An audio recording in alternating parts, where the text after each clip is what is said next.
Okay, I wasn't really planning on doing a video like this, but it is what it is.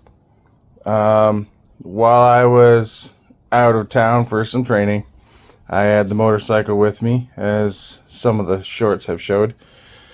And I started seeing more cooling problems on the bike. I thought that I just needed to change out the coolant because it's a 26-year-old motorcycle. Thought maybe it's just not able to do what it needs to do as far as cool it down. But I was wrong. It didn't fix it. So I ordered a thermostat for it. And now I'm absolutely baffled as to what the hell I'm supposed to do to change this thermostat. And I'll show you what I'm talking about. Okay, so on this bike, right, because it's a ZX12R and it's old school construction, you see how the frame right here goes down this way, right? The thermostat is way in there. Okay, I don't know. Really, I guess it's easier to see from the other side, but obviously where that hose goes is where the thermostat is up there. Let's go to the other side.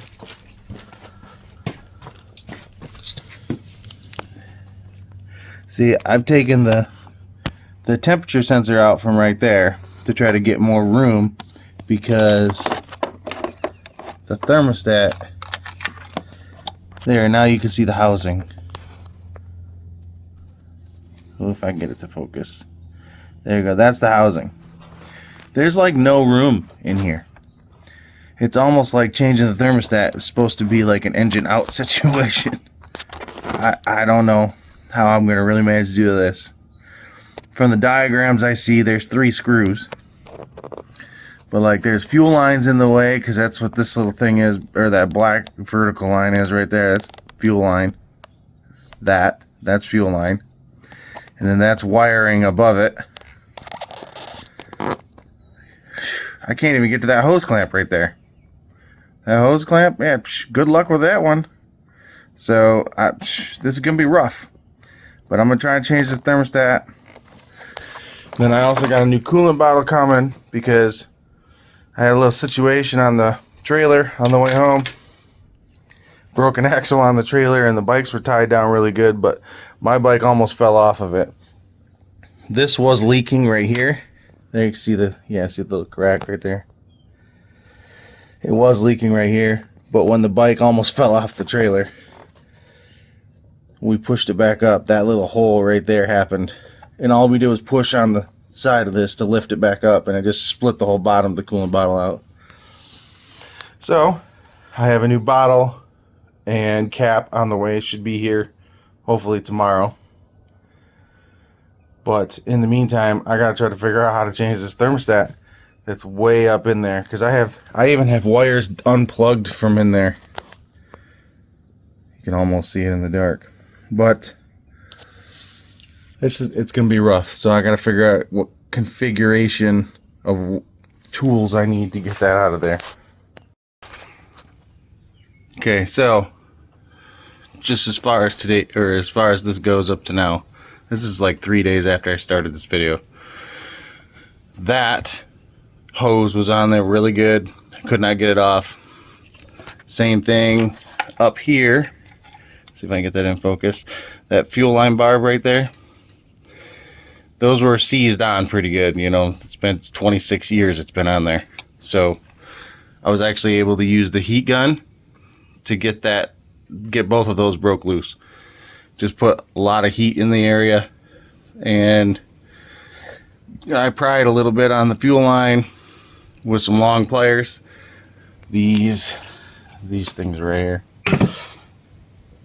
up against the frame rail a little bit. And then as far as this line goes, I just pulled on it really hard a few times and watched it kind of stretch a bit. I'm just trying to get enough room in here to get back there, because I don't know if you can see, if I can make that perspective.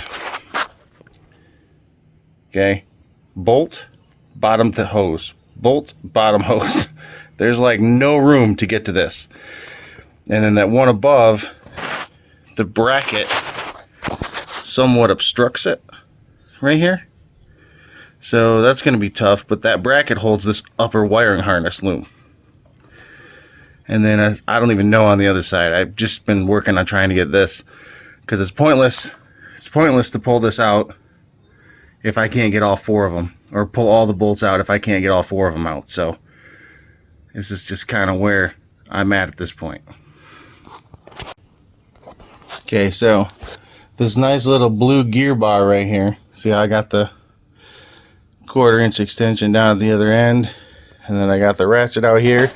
This thing has been pretty invaluable for this, and this is just some cheap Temu tool, but I can just barely fit this in here.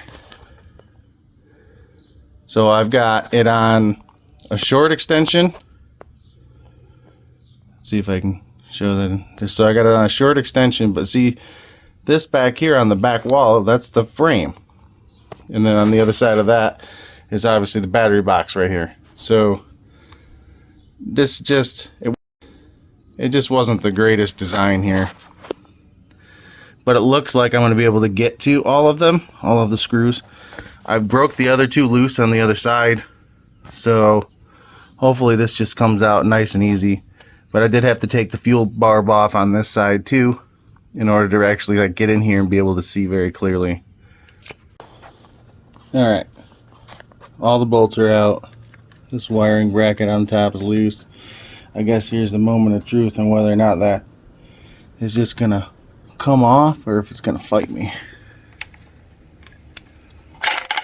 Oh, that's nice. It just popped right off. Oh, that O-ring looks like trash. Good thing I ordered another one. That's all smashed and nasty. Alright. Even that thermostat don't look good. I don't know if you can really tell.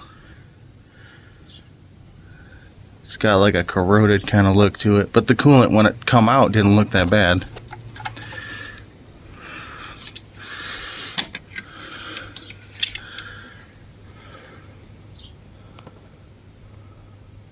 See, the issue here is I'm thinking this thermostat doesn't open all the way up. And that's why when I sit in traffic with the fan on, it just continues to get hot. It takes like 5 or 10 minutes, but if I was in like, because I was in a bumper to bumper traffic last year on the expressway, and there was nowhere for me to go. It tried to overheat on me twice. So I tried changing the coolant, but changing the coolant didn't fix it, so I ordered new thermostats for it. Genuine Kawasaki stuff. Here's the O-ring.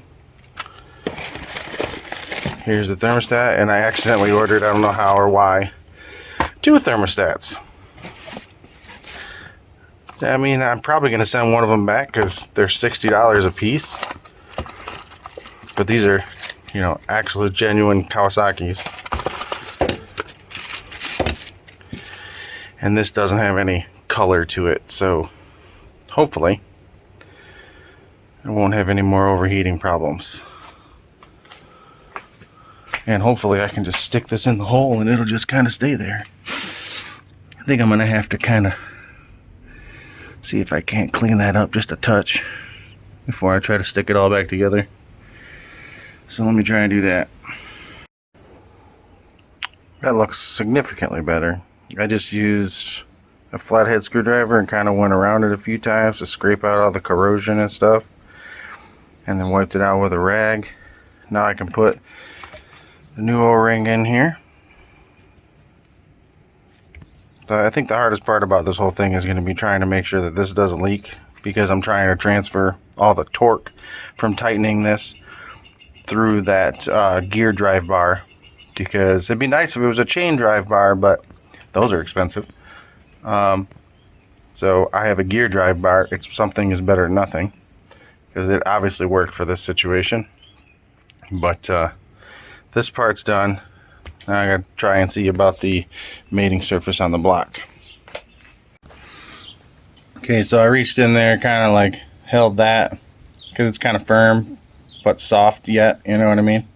So I stuck that in there and just kind of ran it across the surface. It's a lot better than it was. It should be good enough. I mean, I'm not going for perfection here, but it should be good enough to where it's not going to leak. So I'm going to try and put this back together now. Something to take note of. I don't know if it's just because it's a genuine Kawasaki or I'm just lucky. But all I did was reach up there and push it in there to see if it would stay. And clearly, it can stay. So that's going to help out tremendously on trying to put this thing back together. And food for thought here. I'm literally starting these screws, okay, with just an extension on the end of this bar, so it's kind of like using your fingers just way up in there, you know. So I have 2 started so far, which is fantastic luck. I'm hoping it stays going because this could, obviously, any mechanical project could just spiral out of control real easily. Oh, and a tip for those of you who don't know this little hack. That's just electrical tape. Just use a little piece of electrical tape and use the sticky side towards the socket, not towards the head. And then just kind of shove it in the socket and it won't go anywhere. That is one of the hacks that I'm so glad that I learned a while back. Well, I fucked up. Hopefully you can see it. Let me get this wiring out of the way. Apparently I could give it too much torque with this bar. I wasn't thinking I was that tight, but apparently I was that tight. Fantastic, right? So I guess I gotta order another one of these and do it again. Fantastic. Okay, so after working on this for a second, if you look in there, see the thermostat actually popped out of the housing. So that's my fault for not making sure that the thermostat stayed in there, because this bottom hole right there and the bottom hole on the other side was kind of out a little bit, but I didn't quite notice that there was a gap and that it wasn't flush against the block.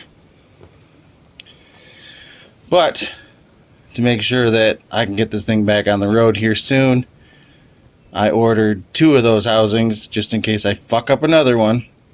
And because this bike is old, parts are getting harder to come by. Kawasaki didn't have it, but Partzilla did. So hopefully I can get that on the road here soon, or finish this video putting this back together here soon. But that's the situation right now.